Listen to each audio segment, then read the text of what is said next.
प्यारे बच्चों of class 7, आज जो हमारा टॉपिक चल रहा है वो लाइट है। लाइट में हम आपको आज बताने जा रहे हैं कनकेव मिरर और कन्वेक्स मिरर। एक तो प्लेन मिरर होता है और दूसरा कनकेव मिरर होता है, तीसरा कन्वेक्स मिरर होता है। प्लेन मिरर तो आप जानते हैं, जैसे कि आपके घर में शीशा होता है, आप देखते हैं उसको, तो वो प्लेन मिरर होता है। दूसरा है concave mirror, the spherical mirror whose outer surface is polished and in which reflection takes place from the inner surface।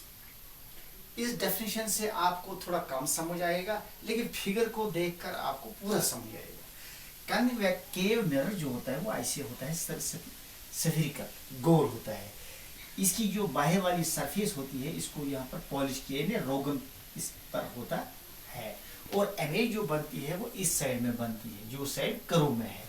यहाँ से अगर हम ऑब्जेक्ट, ये तो आपके क्लास में इतना है नहीं, लेकिन आपको मैं समझाने जा रहा हूँ, आगे भी आपको इसकी जरूरत पड़ेगी, वरना आपको इतना सीखना है कि कनकेव मिरर कैसी होती है।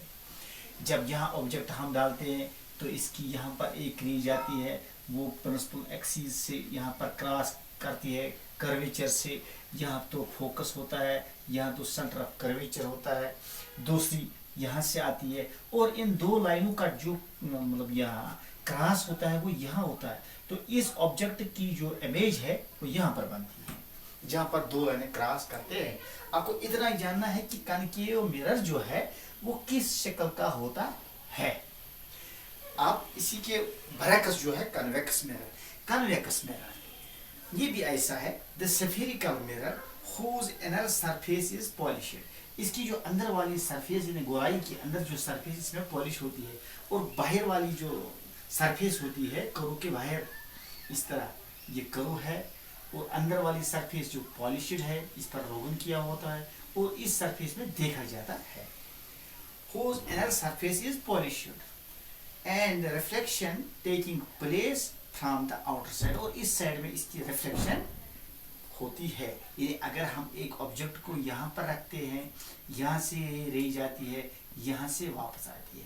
दूसरे ऑब्जेक्ट को जब हम यहाँ पर रखते हैं ऐसे, यहाँ से इसकी रे जाती है, यहाँ से वापस आती है।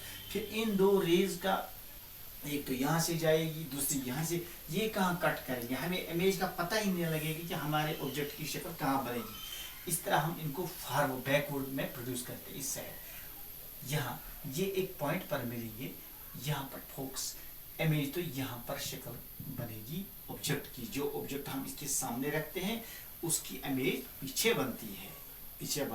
ये हायर क्लास में आप पढ़ोगे, लेकिन आपको यहाँ समझना है कि कन्वेक्स मिरर ऐसे होते हैं।